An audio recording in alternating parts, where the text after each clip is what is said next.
Welcome to Ratchet Book Club, where we read hood classics and good classics. I'm Derek. 916-633-1537, Ratchet and Ratchet at gmail.com, Ratchet Book Club on Twitter, Ratchet Book Club on Facebook. Leave a review on Spotify, leave a review on Good Pods, leave a review on Podchaser, leave a review on Apple Podcasts, whatever. Chapter 18, Marianne.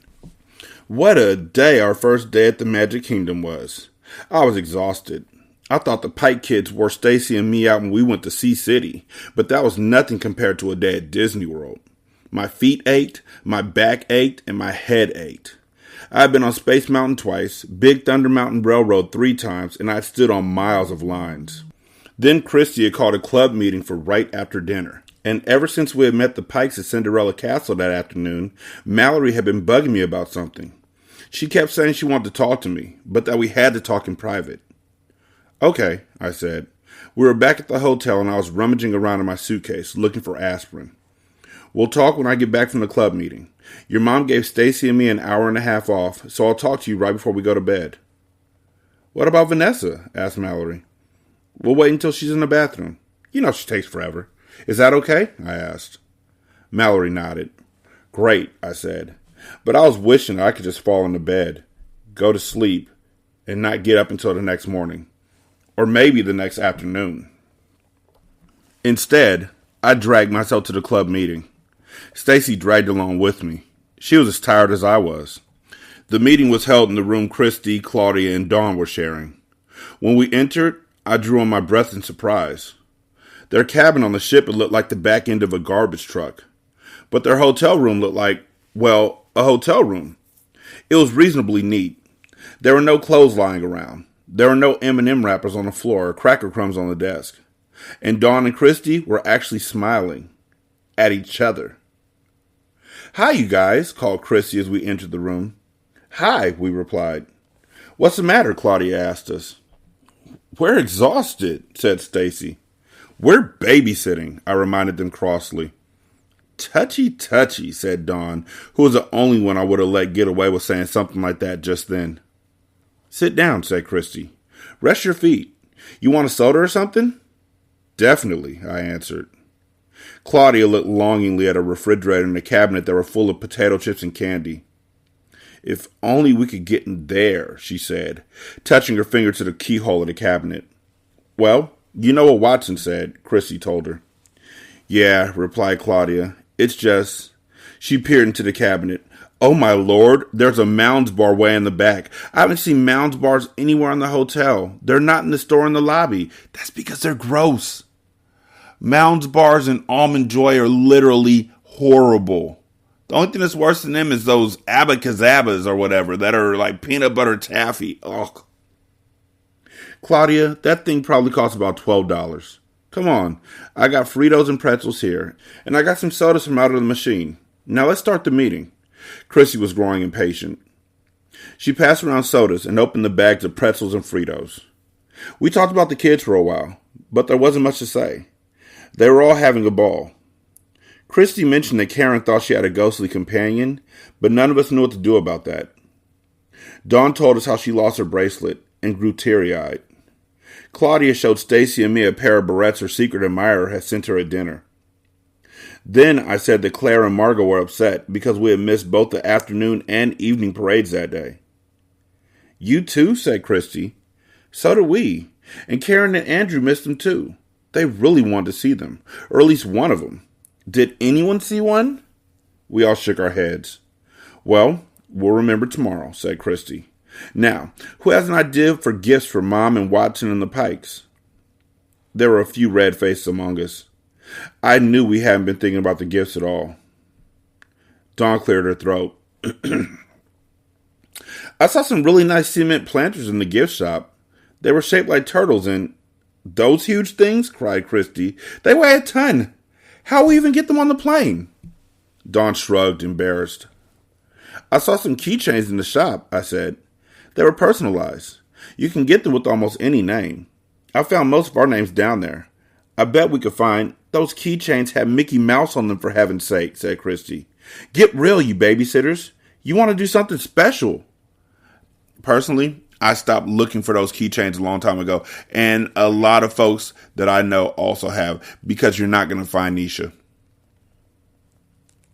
You're not going to find my daughter's name. You're not going to find my name with my spelling. It's a rig up. Well, what ideas have you come up with? I asked. No good ones, said Christy, but they were better than cement planters and Mickey Mouse keychains.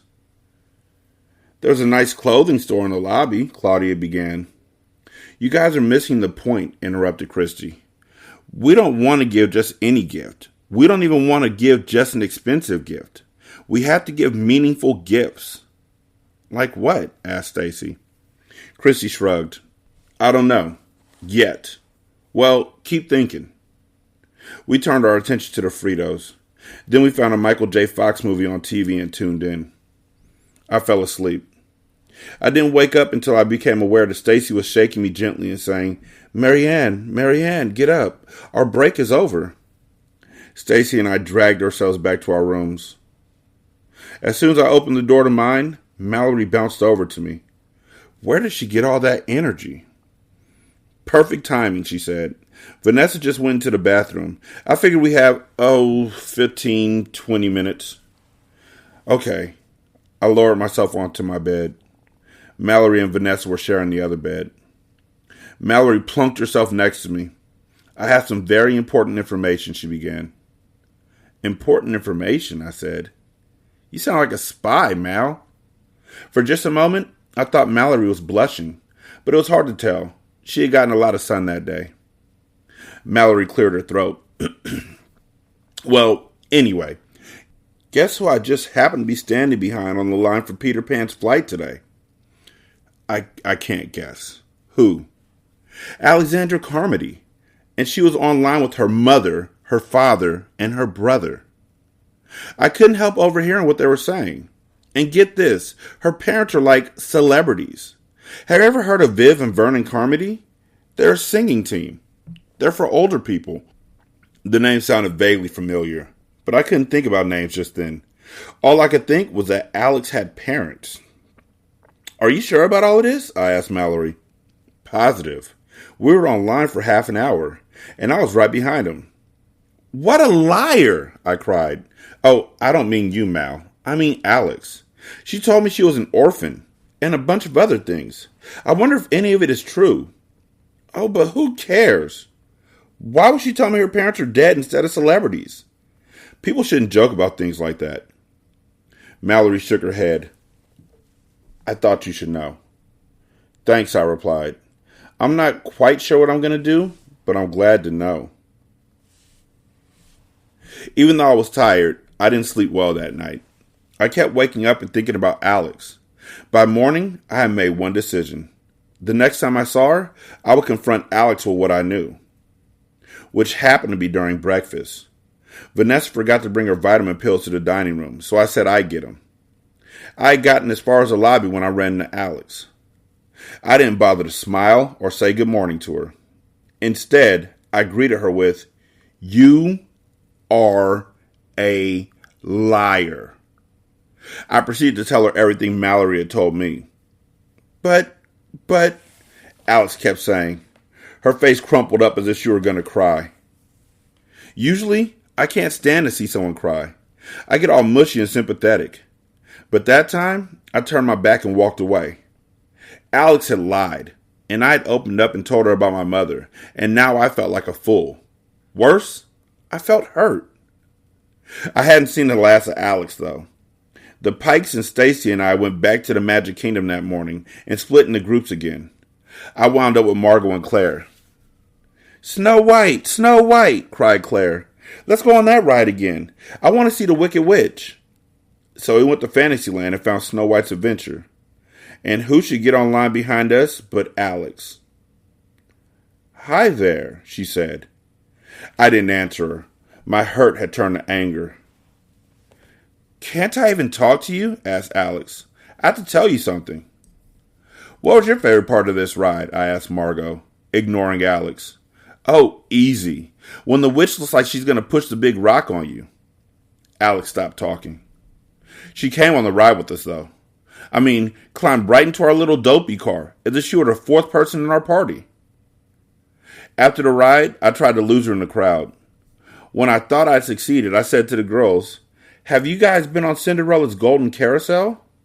"Nope," they replied. So we stood on line, and then ran to the merry-go-round and chose our horses. The music started. The horses began to move. As my horse rode up, the one next to me sank down. I found myself looking into Alex's face. "Hi," she said.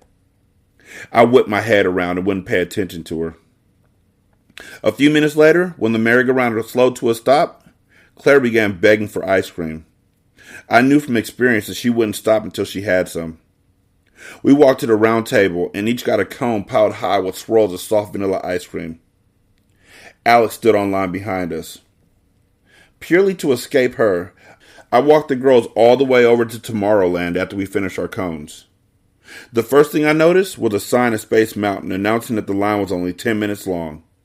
The second thing I noticed was that we had finally lost Alexandra. "This is the time to ride Space Mountain," I told the girls. "Hardly any wait." "Goody," they cried. So we rode the roller coaster. When we came out, Alex was waiting for us. "There you are," she said. And at that moment, Margot threw up her entire ice cream cone and probably all of her breakfast too. Most of it went on Alex's shoes. That was the last we saw of Alexandra Carmody that day. I couldn't have been happier. Let me tell you something. I ain't never been to Disneyland and the line for a ride was only 30 minutes. Never. And now do you want to have Fast Pass? We got to the front of the line, but the rest of them folks, nope. Also, Disneyland, Disney World. Somebody hit me off like this. You could tell the rankings between lower class, middle class, and upper class by this. Lower class folks will never even dream of going to Disneyland. Upper class folks don't even need to go to Disneyland because they have better things to do. Middle class folks treat Disneyland and Disney World like it is a actual all-out vacation. Like that is their family's summer trip. That is the big thing. We are going to Disney World. Wild, right? Disney World tickets cost like $150 per person. Granted, that's a lot of money to us, but the upper class, not at all. Also wild, and just a side thought, and then I'll get right back into the book.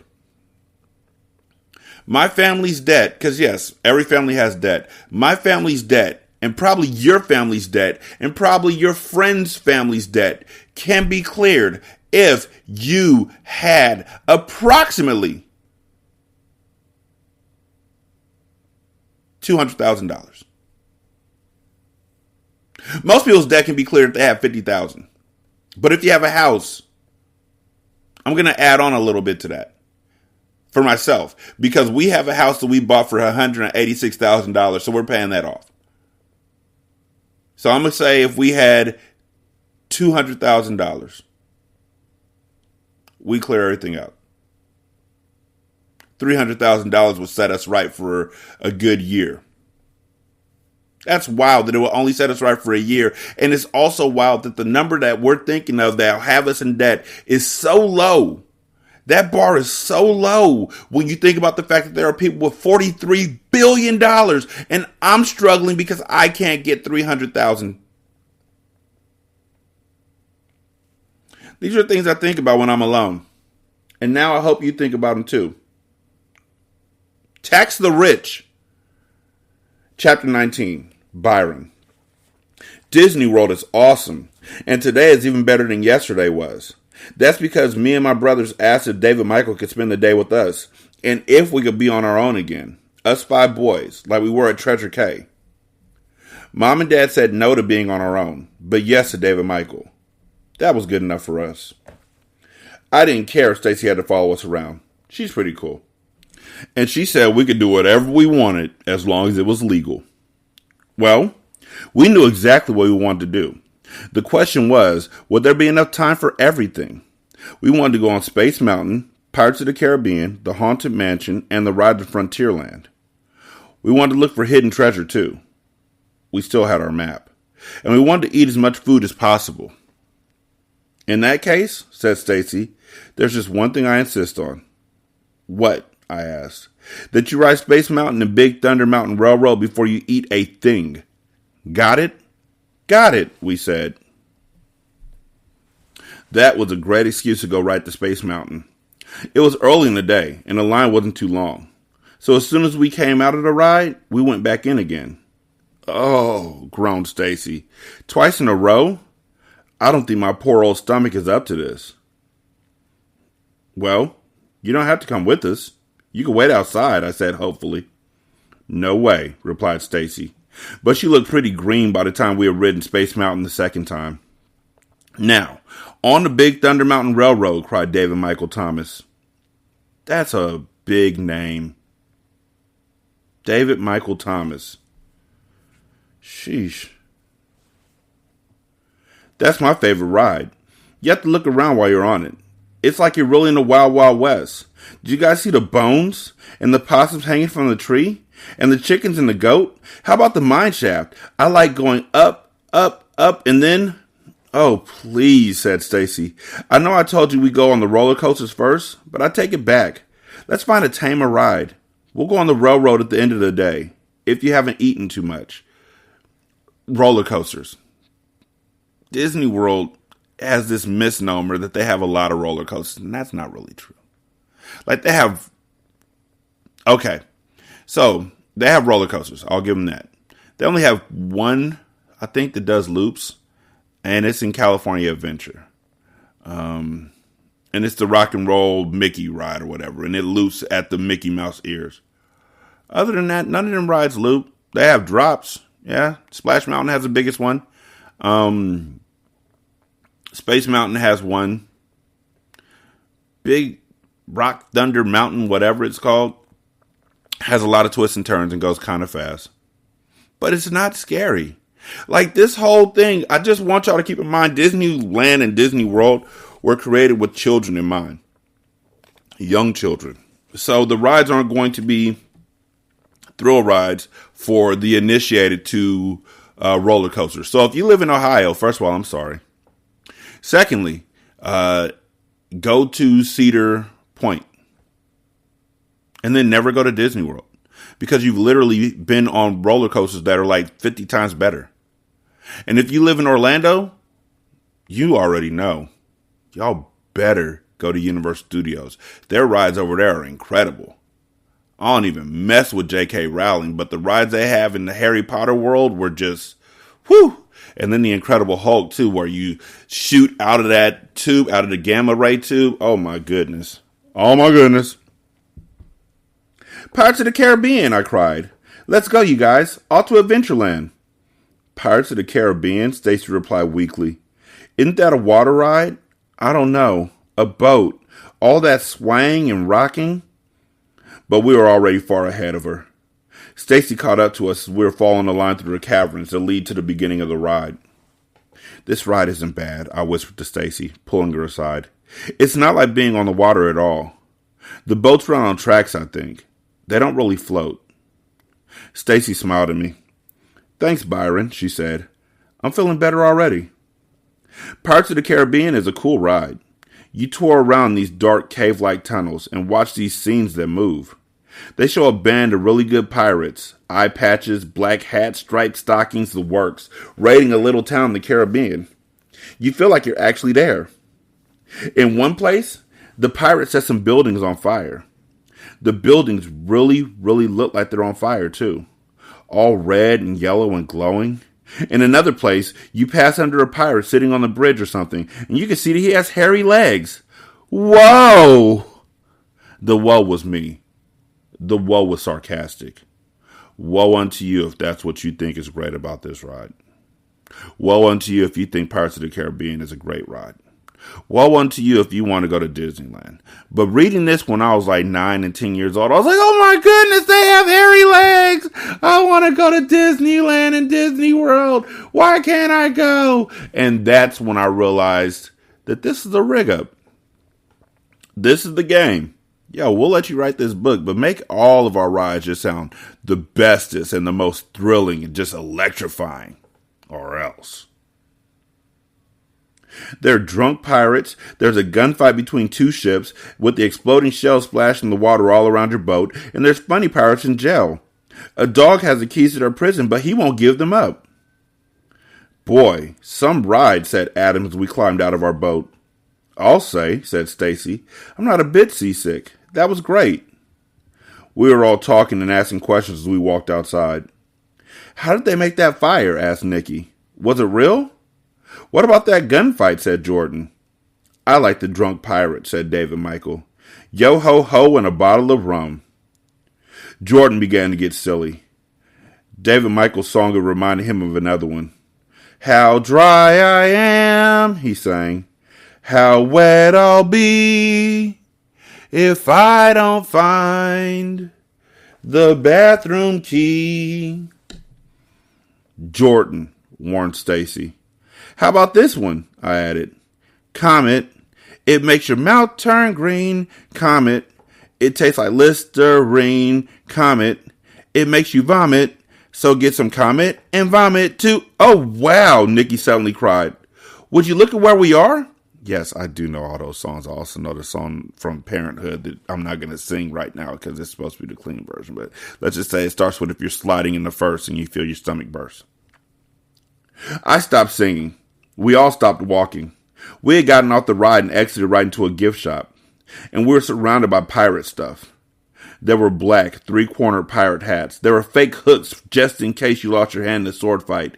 There were necklaces with skulls on them and pirate flags and rubber daggers. Awesome, I said. Totally awesome. We all wanted to buy something, and we decided we should each buy something different, so when we got together in Stony Brook, we'd have a really good collection of pirate stuff. It took us ages to decide what to get. Finally, I bought a hat, David Michael bought a skull necklace, Jordan bought a hook, Adam bought a dagger, and Nikki bought a flag. You know, I said when we finished paying for all the stuff, we should really hunt for treasure now. We're all set for it. Do you guys want to? Sure, they replied. And, added Nikki, when we find treasure, we might find a stowaway from the ship. I wasn't following Nikki's thinking on that one, but it didn't matter. I pulled the map out of my pocket. It was more crumpled than ever. You could still read it, though. Then I pulled out a map of the Magic Kingdom. Let's see, I said. My brothers and David Michael crowded around to look at the maps. We should probably search somewhere near water, right? Right, they said. What about Tom Sawyer's Island on Frontierland? You have to take rafts to get over there. And we wanted to go anyway. We're there, cried Adam. Most of us had already been to Tom Sawyer's Island, which is why we wanted to go again. It was almost as awesome as the pirate gift shop. We liked firing off the air guns in the fort. But this time, we were going there to hunt for treasure. We got to work as soon as we got off the raft. Should we split up or what? Asked Adam with a sly grin. Oh no. No you don't. You can't fool me, said Stacy. You guys stick together and I stick with you. Got it? Got it, we said glumly. We began our search. It wasn't as much fun as being on Treasure Cay, where we could dig up sand and turn over rocks and stuff, and where we didn't need a babysitter. At least, it wasn't as much fun at first. But then, I found it. Treasure. A real treasure. I was crossing the floating barrel bridge and I thought I saw something shiny. I leaned over and took a closer look. Something gold was snagged on one of the barrels. Very carefully, I picked it up. It was a bracelet and it was real old. The clasp was broken, but otherwise it looked okay. I wondered just how old it was. As old as Pieces of Eight? As old as a jewel from a pirate-raided town in the Caribbean? I held it up and examined it in the sunlight. The golden links looked worn and kind of dirty. And valuable. You guys! I yelled. The others were ahead of me. They had reached the end of the bridge. I ran to catch up. I found treasure! I shrieked. Everyone crowded around me, even a few people I didn't know. Look at this bracelet, I said. It must have been old as pirates. They could have stolen it off some poor lady when they raided a town. It was right then that I noticed Stacy looking at me kind of strangely. What? I said. What did I do wrong? Nothing, she said sadly. She held out her hand. May I see the bracelet, please, Byron? I handed it to her. I'm really sorry to say this, she went on, and she sure did sound sorry. But this bracelet is Dawn's. She lost it yesterday. Did it have a glass charm on it shaped like a unicorn? No, I replied. Are you sure this is Dawn's bracelet? That's a pretty big, a pretty big coincidence. Amazing but true, said Adam in this eerie voice. The charm must have slipped off, Stacy went on. The bracelet is old, though, Byron. You were right about that. It's an antique. It belonged to Dawn's great aunt. Dawn liked this bracelet a whole lot. She was upset when she lost it. I think it's a family heirloom or something. She'll be really grateful that you found it. I nodded. I felt good about that. Honest, I did.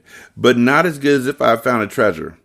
And Nicky was disappointed that we hadn't seen the stowaway either. Although how he thought we were going to find him in the middle of Disney World was beyond me. That night, my brothers and David Michael and I presented the bracelet to Dawn. She was so happy she cried. For a moment, I thought she was going to kiss me. Disgust. I'm glad she didn't.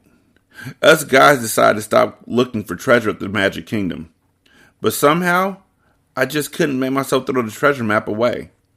I stuck it in the back pocket of my jeans. For y'all who are unsure with the disgust if I read it incorrectly, nope, I didn't. Back in the 80s, they used to say stuff like that. Like there was this whole Beverly Hills chic thing that was going on in the 80s. Like they literally had a cartoon called Beverly Hills Teens that was all about white kids that would say stuff like, gag me with a silver spoon and stuff like that. Ugh. It was a thing. They also wore day-glow neon shorts with black stripes down the side and called them biker shorts. And yes, my mom has pictures of me. Chapter 20. Karen. I'm so sad. I'm happy, but I'm sad. Do you know what I mean? It's that feeling you get when your birthday finally comes and you're really happy that the waiting's over and you're going to get presents and a cake and a party. But you're also really sad that the waiting is over because when the day ends, your birthday will end too and you don't have it to look forward to anymore. That is how I felt on our last day at Disney World. I had a million things to look forward to, but when the day was over, our trip will be almost over too. We were all flying home the next day. Here are the things I was most especially looking forward to. Number 1, one more ride on Cinderella's Golden Carousel. Number 2, one more ride on Dumbo, the flying elephant. Number 3, the parade. We kept missing it. We still hadn't seen it. And number 4, breakfast with the Disney characters. I'm not joking. Mommy and Daddy and Andrew and David Michael and I were going to go on a steamboat called the Empress Lily and eat breakfast. And guess who was going to walk around the dining room? Pluto and Tigger and maybe some other characters. Oh, you're calling her Mommy now, ain't you? On the ship, she was just Elizabeth, but she's Mommy now. What'd she do? Is she the reason why you didn't get hit up for getting that $60 nail job? Is she the one who was like, Watson, she's 6 and she's a Karen. We need to let her go so she can grow into full strength and call the cops on somebody in Oakland who's having a barbecue and minding their own business when she's like 30. Is that what happened? I feel like that's what happened. I feel like that's why you call her Mommy now. The breakfast began at 9 a.m. and Andrew and David Michael and I were just a smidge excited. Oh, all right. We were really excited. When we got to the Empress Lily, we waited in a long line outside. A lady took our names, and another lady gave a name tag to Andrew and David Michael and me. We stuck them on our shirts. I wanted a name tag for my hitchhiking ghost who was still with me, but I didn't know what his name was, so I didn't say anything. I wondered if I should, though. That ghost still made my skin creep, so I thought I should be nice to him. He hadn't done anything mean to me yet, though. He was just hanging around. After lots and lots and lots of waiting, the line began to move, and we walked towards the Empress Lily. It was a beautiful white boat with a big paddle wheel. Daddy, where are we going to go? I asked. I was looking beyond the boat to the water. Daddy cleared his throat. There are only 3 times he does that. 1, when his throat is tickly. 2, when he's embarrassed about something. 3, when he has to tell us something he knows we won't want to hear. Well, he began, we're not going to go anywhere. The Empress Lily is just for show. It's not a working boat. Really? I said. I felt disappointed, and I hoped my ghost wouldn't be mad. Maybe he had been looking forward to a boat ride.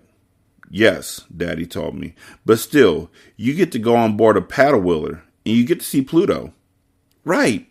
Oh, Daddy, if Pluto comes to our table, you'll take his picture, won't you? Of course, said Daddy. A question, a statement, a thought. Goofy and Pluto are both dogs, but Goofy can own Pluto. We filed onto the boat, and a waiter showed us into a dining room. He pointed to a table with 5 seats, and Daddy and Elizabeth and my brothers and I sat down. She back to Elizabeth. A basket of donut holes were in the middle of the table. Andrew and David Michael and I all pounced on the chocolate donuts. We left the cinnamon ones for Daddy and Elizabeth. Fooled y'all. The cinnamon ones are second best only to the glazed ones. You played yourself. The room was very nice, but it looked like any old dining room. You never had known we were on a steamboat, except that you could see the water out of the window. I didn't have much time to think about that, though.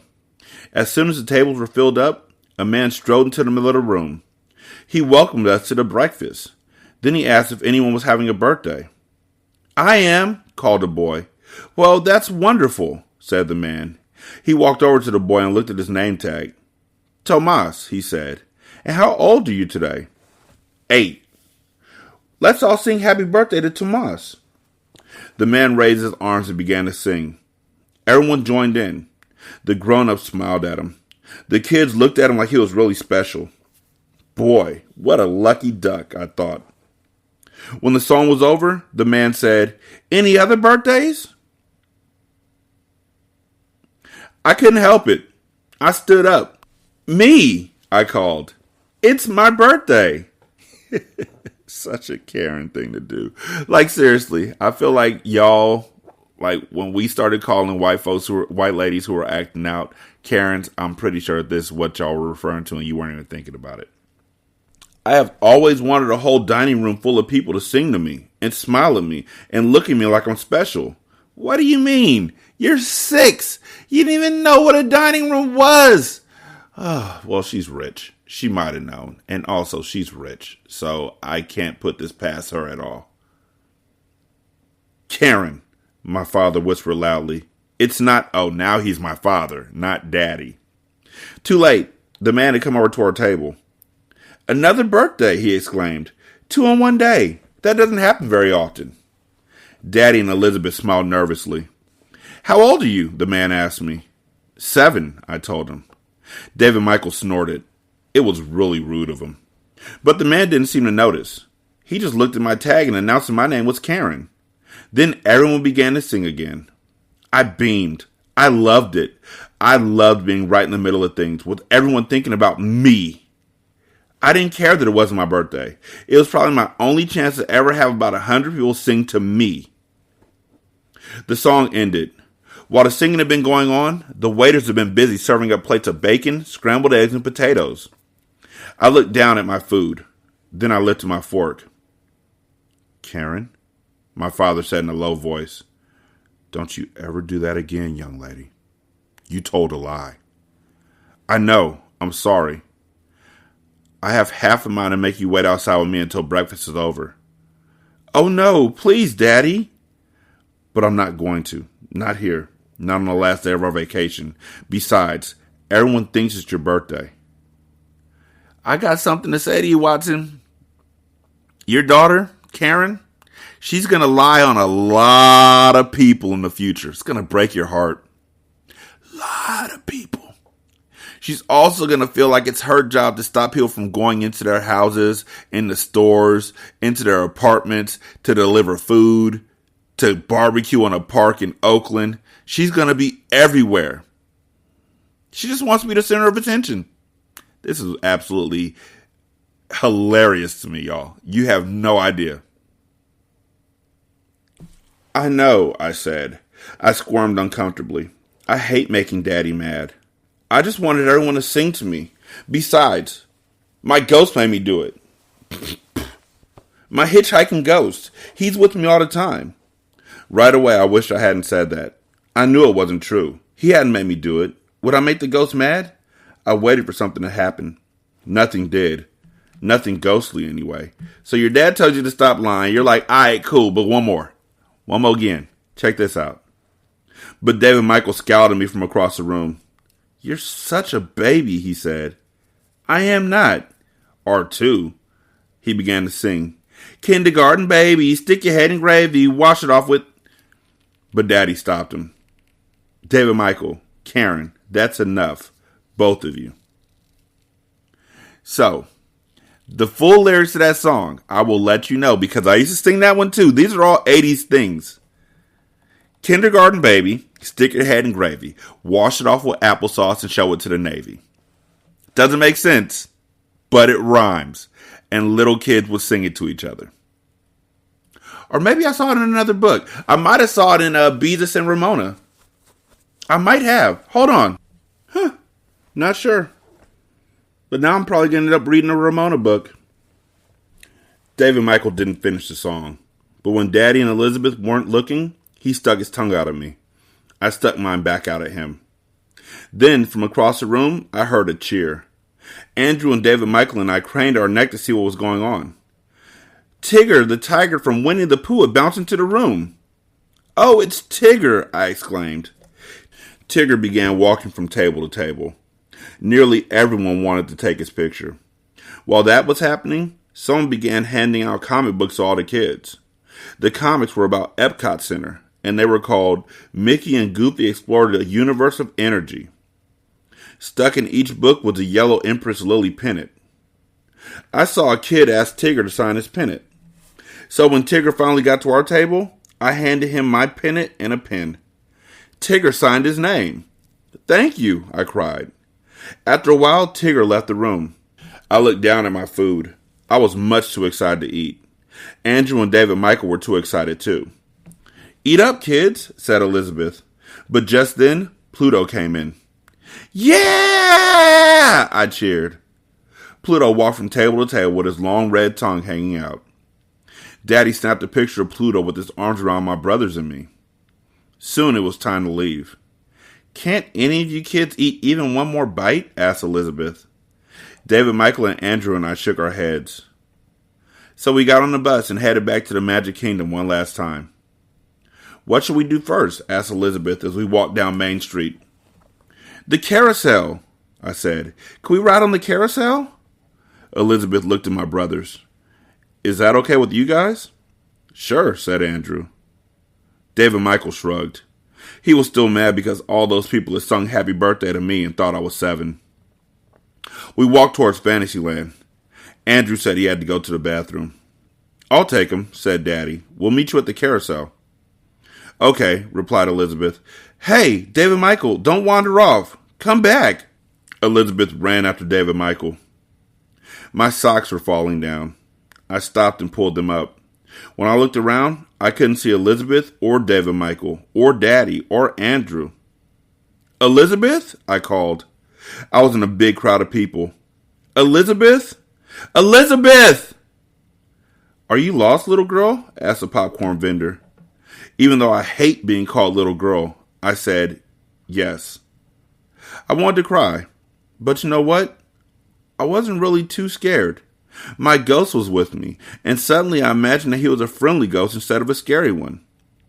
After all, he hadn't done anything mean to me, and besides, he was the only person I knew here. I imagined him saying, "Don't worry, we'll find Elizabeth and your daddy," and I felt better. The popcorn vendor asked someone who worked in the store to sell his popcorn for him for a while. Then he began asking me all sorts of questions, like where was I supposed to meet Elizabeth, and which bathroom did I think Daddy had taken Andrew to.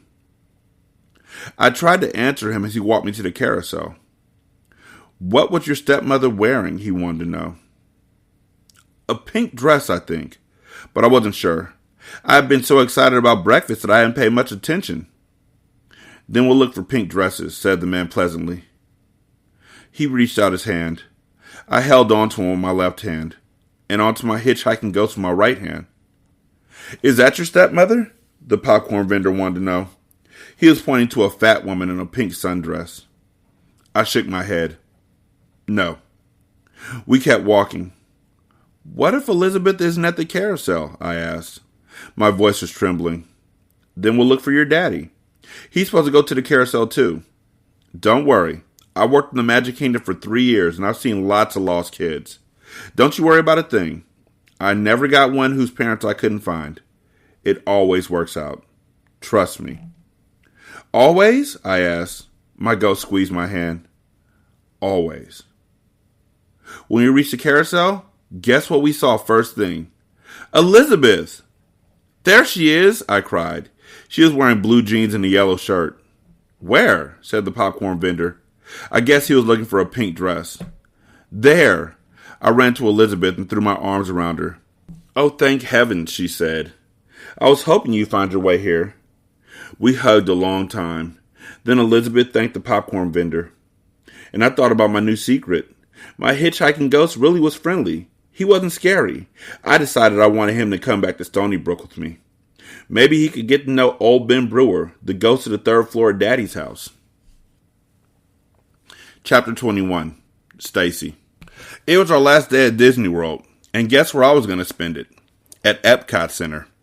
By the way, in case you're wondering, Epcot stands for Experimental Prototype Community of Tomorrow. I have no idea what that means. Maybe I will after I look up prototype, but I'm not going to bother with that until I get back to Stony Brook. Anyway, Claire and Margot wanted to go. They were the only Pike kids who did. The others preferred the Magic Kingdom, so I volunteered to take them. I was pretty curious about Epcot myself. As usual, after breakfast, we boarded a bus outside the hotel. This one took us to Epcot. Claire and Margot were excited. After 2 days at the Magic Kingdom, they had done everything they wanted to do. Now they were ready for something new. While we were on the bus, we looked at the pamphlet about Epcot Center. Which is the ride with the dinosaurs? Margot wanted to know. My friend Betsy says that's the funnest. Let's see, I said. I began leafing through the pamphlet.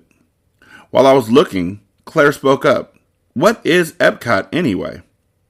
I tried not to smile. Why had Claire wanted to go to Epcot Center so badly if she didn't know what it was? What's Epcot? I repeated. No, said Margot. Which is the dinosaur ride? I mean, come on, Stacy, you didn't know what Epcot was. You had to literally look it up, and then you still don't know what prototype is, so you have to look that up when you get back to Connecticut. And you're a bit older than these two little girls, so be gracious. Whoa, I exclaimed. One question at a time. Okay, Margot, the dinosaurs are in the universe of energy. We'll try to go there first. Now, Claire, let me see. Epcot is a place where we can learn about our world and about the future. Claire frowned. That sounds like school, supplied Margot. But it won't be, I said. I promise. It'll be fun. In school, do you get to ride through a land filled with dinosaurs? No, replied both girls. Do you get to see a really, really cool 3D video starring Michael Jackson? That was Captain EO, I believe. I believe that was in the 80s. Like, I saw it. You can see it on YouTube, I guess, probably. I mean, you can see it on YouTube, by the way. I just looked it up. But to have Michael Jackson at Disney World in 1986 was like really, really dope. In 88 was really, really dope. I wanted to see him. I don't think I got a chance to. By the time I saw him, I think I was like an adult. They might still have Captain EO there at Epcot. I'm not sure. When we went and saw it, it was like, okay, this is cool. Sounds like we went on the Star Tours ride or whatever it was called. That was supposed to be like Star Wars. It was cool. It's a video. Now that dang near every single ride that they have at the amusement parks are nothing more than you watching a video while things happen to you and it's like a 3D thing. Not so dope. Not anymore. Also, if you get a chance, they have 4D movies that you should go see at Disney World and Disneyland. And it's like the water sprays on you when water sprays in the movie and things vibrate in your seat so it feels like things are walking. There was a part we saw A Bug's Life, and there were ants and beetles trying to get to their seats, and so they crawled underneath you, and you could feel it in your seat, just like little rumblings. That was really dope. That was probably the best part of Disneyland, or Disney World, whichever one it was, in my opinion. I think that was Disneyland. Now that they have like the Marvel World and Star Wars, yeah, it's gotten a lot better. But wearing 3D glasses is still whack. 3D? Cried Margot. You mean we wear those funny glasses? Yep. All right. And what else? Asked Claire. What else is there? We looked through a pamphlet together. There was Journey into Imagination, which sounded like lots of fun, and World of Motion and Spaceship Earth.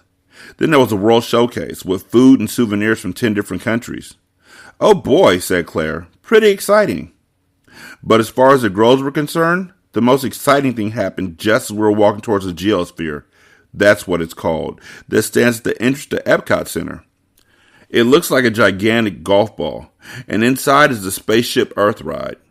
Anyway, we were walking towards it, and suddenly Claire let go of my hand and began running away from us.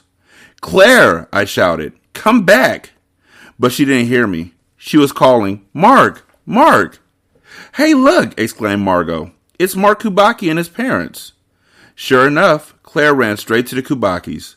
She greeted Mark exuberantly. Then she looked back at us. Stacy, she called, come here. Margot and I were already on our way. When we reached the Kubakis, there were hellos all around. Margot and Mark grinned at each other, and I shook hands with Mark's parents. Good thing Marianne wasn't on the job with them that day. Otherwise, she would have been like, who? And the whole allure would have been ruined. Coincidence? I think not. We just got here, Claire announced. So do we, replied Mark from his wheelchair. Are you going to stay all day? Almost all day, I informed him. We're going to try to get back to the Magic Kingdom in time for the parade and the fireworks. We keep missing them, so tonight's our last chance. Same here, said Mark. We're going to the parade too. Hey, Mom, he said. I have to ask you something. Miss Kubaki leaned over and Mark whispered in her ear. Then, sure, we heard her say. If they want to. Mark looked at Claire and Margot and me. Do you guys want to come with us today? He asked. We could go around together. Guess what? I can go on every ride here. There isn't a single one that's too wild. Can we, Stacy? Margot asked me. Of course, I replied. That'll be great. And that was the beginning to one of the most interesting, surprising, and eventually sad days of my life. The interesting and surprising parts were the rides and exhibits. It was also pretty interesting to find out how well Epcot Center was equipped to deal with someone like Mark, a kid in a wheelchair. I'd seen plenty of kids in wheelchairs at the Magic Kingdom, and I'd seen people carefully putting them on some of the easy rides, like Peter Pan's Flight. But I hadn't paid much attention, I guess. Now, spending a day with Mark, I paid a lot of attention. Not only was everyone nice to him, not gooey sweet nice, just regular kid nice. Like, what else were they supposed to do? How else were they supposed to act?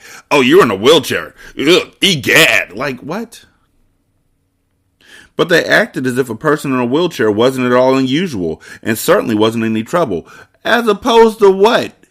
Are you telling me that a person in a wheelchair you thought was unusual and trouble? Like, what? At most places, an attendant would see us and say something like, and how many are in this wheelchair party? One of us will reply, 6, and then they give us any help we needed. It was all so easy and pleasant and natural. The very first place we went was the Universal Energy. It turned out that Mark was just as crazy about dinosaurs as Claire and Margot were. I know all about dinosaurs, he said as we waited in line. Tyrannosaurus Rex, Stegosaurus, Brontosaurus, Allosaurus, and the birds were called dactyls, Claire interrupted. Pterodactyls, Margot informed her. When we were finally inside, we were shown into a traveling theater with huge long seats that were more like train cars. We sat on a special one at the back that was designed to have enough room for Mark's wheelchair. The lights went out, just like in a regular movie house, and we watched films about energy and the long ago time in which fossils were created. And then our seats began to move. They turned around until they formed the start of the train, and we rode right out of the theater and into a primeval forest. Soon we were in dinosaur land. The kids were beside themselves as we rode through the darkness, with the moving dinosaurs towering over us. "Hey!" Margot exclaimed. "It's a brontosaurus." "Hey, there's an allosaurus and stegosaurus having a fight," said Mark, awed. Nothing impressed them more than that fight. It was all they talked about as we waited online for the World in Motion. After the World in Motion, they were laughing so hard the Kubakis had to warn Mark to calm down. "But did you see those accident scenes?" he said. "The bike accident and the car accident with the box of fruit knocked all over the street?" The World in Motion is about transportation, and the kids loved it, although not as much as they loved the dinosaurs. The ride was a lot of fun, and practically every scene made them giggle. After the World in Motion, we went to the Magic Eye Theater at Journey into Imagination and saw the Michael Jackson video, Captain EO. The kids thought it was funny, exciting, and deliciously scary. When the video was over, the Kubaki said that Mark needed some time to rest and take his medicine. So we went to a restaurant in the World Showcase for lunch. The little outdoor tables there were so small that we let the girls and Mark sit at one, while I sat at another with the Kubakis. That was when the sad thing happened. The girls were chattering away, and I said something to the Kubakis like, "It looks like Mark is having the time of his life." "We hope so," replied Miss Kubaki, and she kind of choked on her words. "What's the matter?" I whispered, suddenly feeling afraid. The Kubakis glanced at each other. There was an embarrassing silence. Then Mr. Kubaki said in a low voice, "Mark is going to have major surgery in a couple weeks. Heart surgery. It will be very risky." I figured out what he wasn't saying, that Mark might not survive the operation. I was stunned. "Does he know?" I managed to ask. "He knows about the surgery," replied Mr. Kubaki, "but not the risk. There's no need for him to know that. We took this vacation together, just in case. And we want him to be happy. If anything happens, this is one of the good times Miss Kubaki and I will be able to look back on." Mr. Kubaki reached for his wife's hand. I swallowed hard. I couldn't let myself cry. Not there. Not then. I saved it for late that night when Mark's last day at Disney World was over. I lay in the darkness, wondering why it was that some people are given health and others are given trials or tests, and why such a little boy as Mark had to be given such a big test. When we found out that my son, Kid Awesome, needed heart surgery,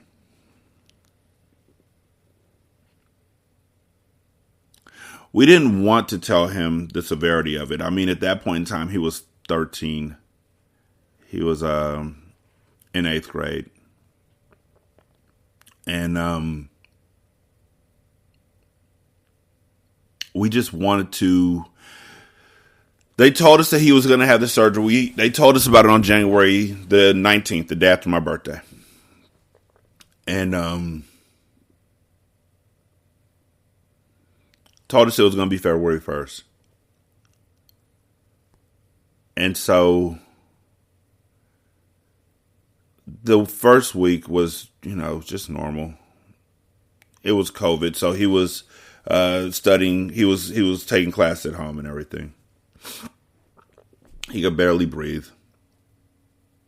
He was tired all the time. The second week, as we got closer to the actual surgery, and we knew the risks, his mom and I. His mom is a nurse, so she definitely knew the risks. We tried to spend every moment we could with him. Board games, dinners, taking pictures. All the kids, all 4 of our kids were there. We all played family board games together and laughed and had a good time, and we all knew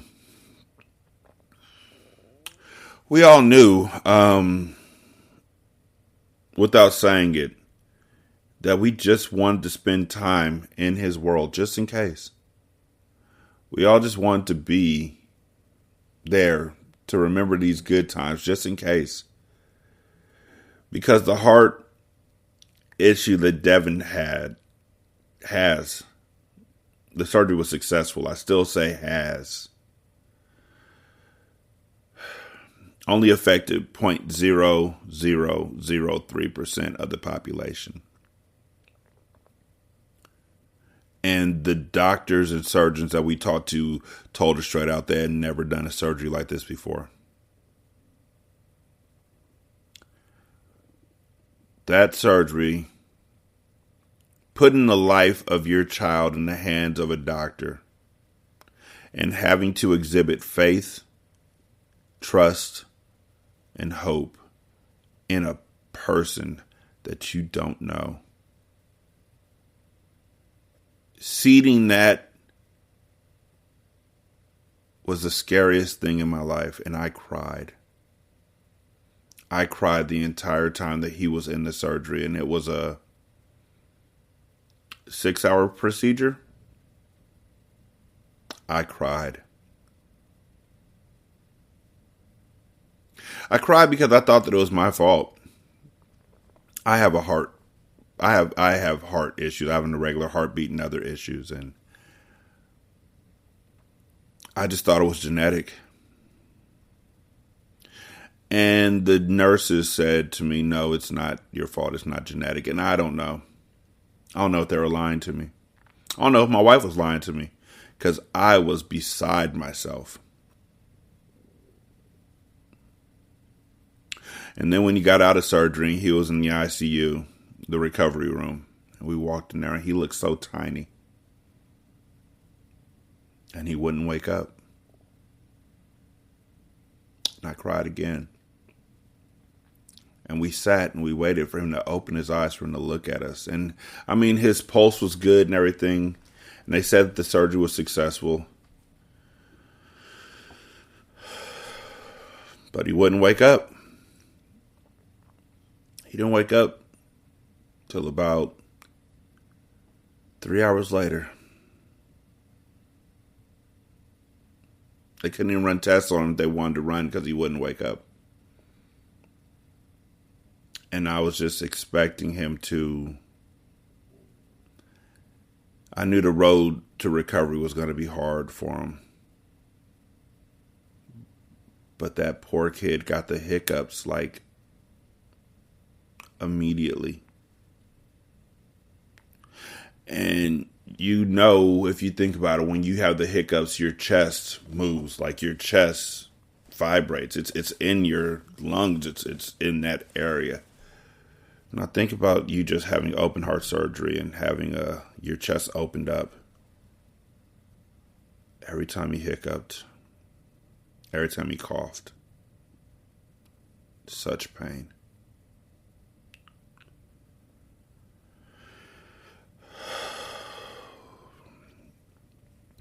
That part with Mark hits much different now as a parent, because Devin was 13 when he got his surgery.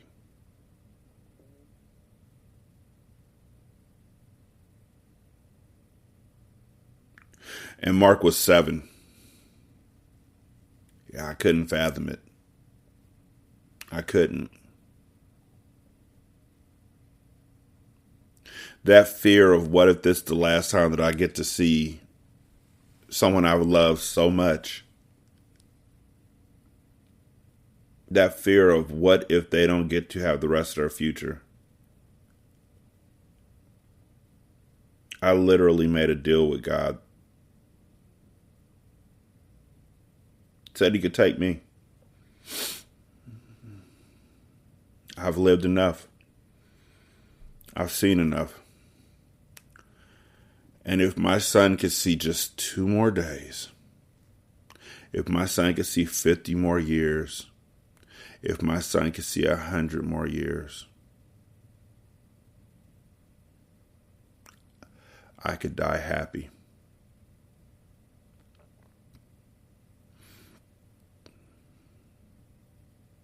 And I still mean that. Him getting through that surgery changed my entire life, as a parent and as a coach.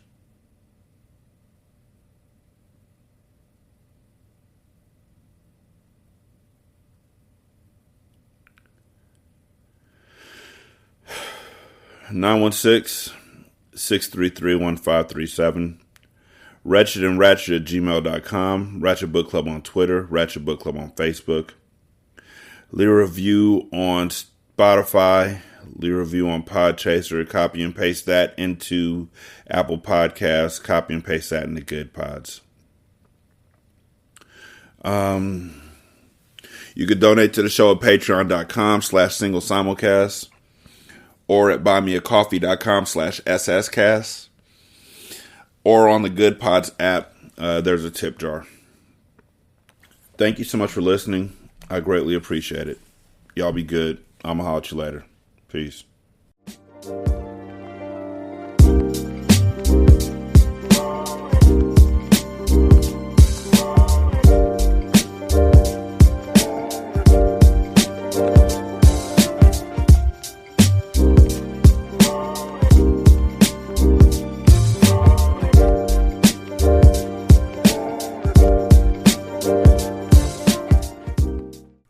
The intro and outro to Ratchet Book Club is by That Kid Garan, and it's called Goodbyes. You can email him at tkgbeats94@gmail.com for more information on how to lease this beat. This is Single Simulcast.